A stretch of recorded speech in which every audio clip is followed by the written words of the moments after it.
Hi, I'm Ross Mayfield, investment strategist at Baird, and we are back for another weekly update with our friends at Strategas. Today, we are lucky enough to be joined by Strategas Chief Market Strategist Chris Verrone. Chris, how are you doing today? I'm doing great, Ross. Thanks for having me. Yeah, great to talk to you. Obviously, a lot of market volatility the last month or so. We got about a 10% drawdown, and I want to get your take on this correction, both in terms of where we are on the sentiment picture and then what leadership in the market is telling you about the status of this correction and maybe what to look for going forward. Well, that's great, Ross, and certainly top of mind for us as well. Had a pretty meaningful correction from call it early mid-February, kind of into these March lows. When we see corrections, we really think about them twofold: one through the lens of the price decline, and then one through the lens of time, price and time. I think on the price side, we've seen probably enough, if not enough, close to enough. Down 10, 5,500 S&P.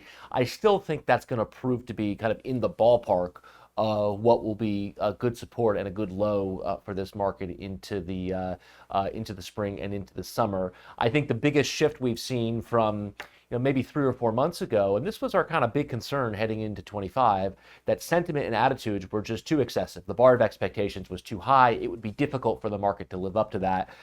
And now we see kind of what the effect of that has been: lower prices. And again, maybe the undefeated rule of Wall Street: as prices change, so do attitudes. And as the markets come in here, you have seen a very meaningful change in people's attitudes. The investor surveys have all flipped upside down, so there's more bears than bulls in most of them. You got very odd term structure in the VIX a couple weeks ago, where spot VIX was trading well above what the forward contracts were. So it's unusual when you're protecting the present at the expense of the future. You generally see that kind of in the ballpark of some tradable lows or some tradable bottoms.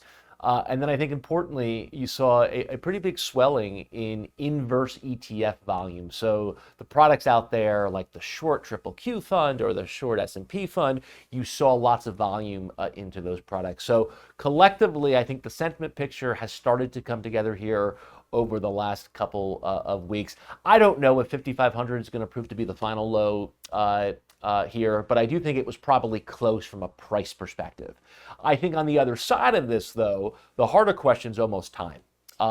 This is not a very old correction. The market peaked in, call it early to mid-February. Let's call maybe we're 6 or 7 or 8 weeks into this at most.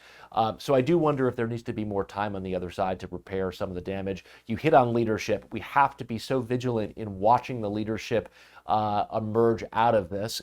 Importantly for us, I really want to contrast two different sectors: financials on one hand and tech on the other.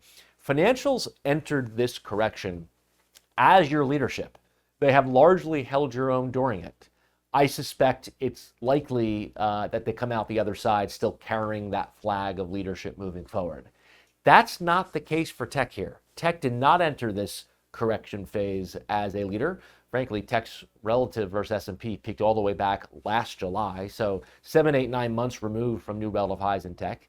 It did not provide any protection during this drawdown. So I think it would be a stretch to assume it's going to come back out on the other side as your leadership. So pay very attention here as this market attempts to forge some type of a low, where the leadership messages are coming from. I still think financials are okay. Comm services are fine. Utilities still act okay. But tech, I think, on the wrong side of this mix moving forward. Yeah, and if there's one other big question besides what's going on with the big tech stocks that I'm seeing just via advisors and client questions, it's whether this move in international stocks relative to US is durable. People want to know, is it just another head fake? Is it just a short-term dip in the dollar? What's your Yeah. take on that? And what are you watching to get a sense of whether it is durable or not?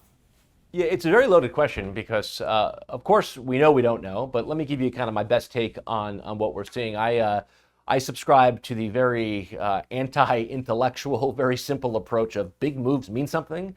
And if you look globally over the last 7, 8, 9 months, there have been a lot of big moves. Start with last August. You had the very big, 3, 4 day move in dollar yen. Then fast forward to September, you had the momentum surge in China. Then you fast forward to January of this year, you had that big move in tech around DeepSeek.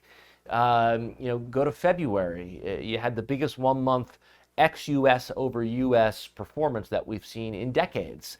Go to March, 2 weeks ago. We had the biggest one-day move in German 10-year yields higher since the wall fell in 89, 1990. So I think in isolation, you look at all those, you're like, oh, I'm not really sure what each means. But as a mosaic, you begin to wonder, what is the market messaging us here about some big changes happening all around us? I think structurally, you're on the right track here. Something seems to be changing out there. I think the market knows it. In the very near term, I am sympathetic to the idea that I've just gotten too many client questions on Europe or too many client questions on China over the last several weeks. The flows look pretty aggressive in the near term. Maybe it needs to consolidate or correct. But I do think the market's message is something more structural may be starting to come together here, and certainly want to stay on top of that.